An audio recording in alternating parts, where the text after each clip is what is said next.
Salut à tous! On se retrouve pour une vidéo orientée dessin et explication de mon process. Donc le dessin que je vais vous montrer, c'est un dessin que j'ai fait suite au Inktober et où j'avais envie de mettre un peu de couleur sur certains de mes dessins, sur ceux que j'aimais le mieux. Et celui-là, il est assez simple, c'est juste un personnage avec un fond. Et je vais essayer de vous expliquer comment je peins sur Procreate et d'une certaine manière sur tous les logiciels de digital painting. Donc la première étape, souvent que j'aime bien faire, c'est de mettre un fond et de pas partir sur un fond blanc uni. Ce qui n'est pas tout le temps vrai, ça dépend de ce que je veux faire, mais souvent je trouve que de mettre un fond dans un premier calque, ça aide déjà à poser l'ambiance et ça va guider pour la suite des couleurs. Là en l'occurrence, j'ai mis une couleur très froide. Je vais peut-être baisser un peu la musique. Toujours des problèmes de musique, c'est fou ça. Complètement fou. Voilà. Donc j'ai mis un fond bleu, bleuté, violacé, plutôt froid. Et le fait de poser cette couleur-là, ça va me guider, parce que ça crée déjà une première ambiance. Plutôt qu'un blanc vraiment tout basique, ça va m'aider pour la suite de mes couleurs. Sachant que la première étape, donc à peu près à cette étape-là, ouais voilà, là j'étais trop loin. À cette étape-là, en fait, le premier exo que je fais, c'est de poser les couleurs locales de ce que je vais représenter. Les couleurs locales, c'est la couleur réelle d'un objet, comme si vous l'éclairez comment dire, avec une lampe à lumière blanche, vous savez, qui utilise la totalité du spectre des couleurs et qui va vous donner la réelle couleur de l'objet ou de la chose que vous voulez représenter. Donc là, l'idée, c'est vraiment de trouver la bonne union de couleurs, enfin, bonne union, les bonnes couleurs pour votre personnage ou votre objet. Donc là, dans ce cas-là, vu que je suis parti sur un fond plutôt froid, je vais essayer, dans la mesure du possible, de chercher des couleurs chaudes pour essayer de créer un effet de contraste. Mais faut pas forcément suivre cette règle à la lettre. Là, dans ce cas-là, c'est ce que j'ai essayé de faire avec une couronne, une barbe, la peau et même je sais pas, son habit, qui sont clairement dans des couleurs plutôt chaudes et qui vont du coup contraster avec le fond. En tout cas, le premier exo, c'est de poser des couleurs locales, ce qui peut ensuite suivre avec un peu de texturing. Donc, en gros, pour parler français, c'est juste le fait de rajouter un peu de texture sur les couleurs locales. Typiquement, une barbe, ou en fait tout dans la vie, hein, mais une barbe ne sera jamais totalement orange. Il y aura toujours des petites variables, des poils de différentes couleurs. Et pour d'autres objets, il y aura toujours des petits défauts qui vont faire que l'objet n'aura pas une seule couleur, comme c'était le cas initialement sur mon digital painting. Le but, c'est de rajouter un peu de vie à tout ça. Donc là, par exemple, c'est ce que je fais avec la barre. Donc j'ai juste rajouté des petites touches de couleur. Et au niveau du visage, j'ai rajouté un peu de rouge sur le nez, sur les paupières, ce genre de choses, histoire de rajouter un peu de vie. Là, l'idée, c'est pas de mettre de la lumière, de traiter la lumière, c'est juste de rajouter un petit peu de vie et un peu de réalisme, même si on est dans un traitement cartoon ou très simplifié des choses, ça rajoute un peu de vie et un peu de véracité et de réalisme. Donc là, je continue un peu à chercher, je continue à caler tout ça. Et voilà, à partir de cette étape-là, donc là, en fait, je rajoute un calque en mode produit et l'idée, c'est de mettre la première couche de lumière. Et cette première couche de lumière, c'est la lumière ambiante.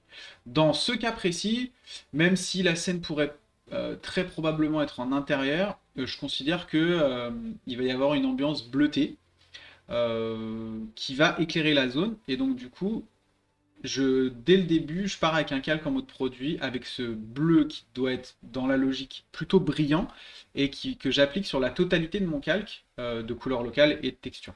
Ce qui vous donne cet effet un peu plus sombre, hein. On passe d'un truc qui était assez coloré à un truc plus sombre, forcément, on est en mode produit, donc comment dire, on va perdre en saturation, et donc du coup, ça va rendre le tout un peu plus sombre et moins contrasté. Ensuite, la deuxième étape, une fois que j'ai fait ça, pendant cette grande étape, qu'est-ce que je vais faire? C'est que je vais essayer déjà, une fois que j'ai posé la lumière ambiante générale, plutôt sombre, je vais chercher les ombres d'occlusion.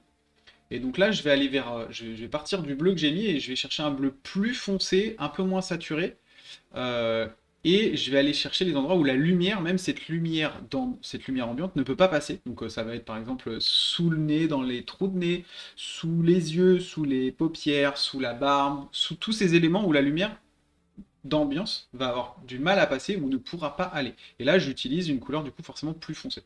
Et ensuite, dans l'effet inverse, pour simuler l'endroit où la lumière va arriver en premier, je vais tout doucement me rapprocher du blanc. Et à partir du moment où j'utiliserai du blanc, et ben on reviendra à la couleur locale, on aura un effet de lumière directe et de lumière directionnelle. Donc là, tout doucement, je vais travailler couche par couche et je vais chercher à faire apparaître la couleur tout doucement jusqu'à arriver à du blanc. Lorsque je suis un peu perdu, ce que je fais, c'est que je passe ce calque qui est initialement en mode produit ou multiplié en mode normal, ce qui revient à travailler juste les nuances de noir et blanc.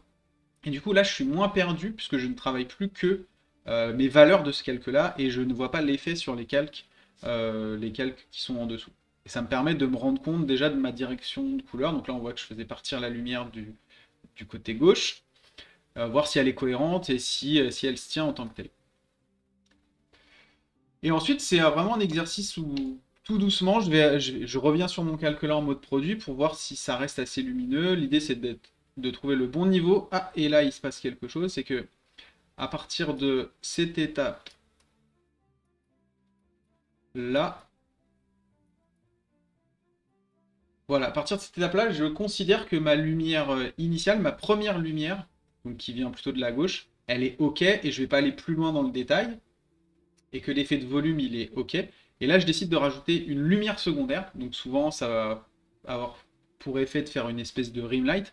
Et ce que je trouve intelligent en termes de composition, c'est de le faire à l'opposé forcément, et même d'une manière physique, je pense que c'est logique, euh, à l'opposé de la source principale pour que ça fasse encore mieux ressentir le volume de ce qu'on veut représenter. Et donc là en l'occurrence, je fais partir cette backlight, cette lumière secondaire sur la droite et j'utilise à nouveau une couleur plutôt chaude et l'idée c'est de faire ressentir encore plus l'effet de volume du personnage. Et voilà, et c'est un process que j'utilise maintenant de manière très fréquente. Ensuite là j'adapte un peu de colorimétrie pour que le tout soit, enfin, soit le plus solide possible et qu'il n'y ait pas de problème de contraste ou de luminosité. J'ai souvent tendance à avoir des paintings un peu sombres, donc j'essaye de corriger ça à la fin. Et l'idée, c'est quand même d'essayer de le corriger pendant que vous peignez et pas après grâce aux outils. Mais il y a toujours cette option-là en peinture numérique qu'on n'a pas avec de la peinture tradie, donc il faut en profiter. Et voilà. Et fin du dessin et on m'épouserie. Et voilà. Et on arrive à ce résultat-là. C'est un dessin, c'est une peinture. Hein, donc là où je partais d'un dessin déjà fait, sur lequel j'ai pas passé beaucoup de temps. Je crois que je l'avais réalisé en live. Hein, j'ai dû y passer. Alors j'ai dû y passer moins d'une heure, clairement moins d'une heure, entre 30 et ouais, 45 minutes peut-être. Donc c'est clairement un dessin une peinture qui nécessiterait d'être qui nécessiterait d'être peut-être un peu plus peaufiné, travaillé. Ce que j'essaye de faire aussi pour pas me perdre dans mon painting, c'est de pas zoomer et de rester sur un format sur ma tablette qui soit représentatif de ce que je pourrais faire sur une feuille. Et donc du coup, avec une feuille, j'aurais pas la capacité de zoomer et d'aller peindre très en détail un élément du dessin. Je me force en fait à peindre comme si je peignais sur un tableau ou sur une feuille.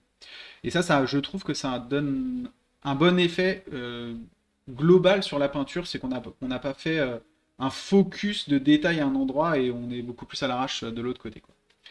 Donc voilà, j'espère que ce type de format de vidéo vous aura plu. Si c'est le cas, n'hésitez pas à mettre un pouce bleu, à mettre un petit commentaire. Et je vous dis à plus pour une prochaine vidéo. Salut, c'était Gox.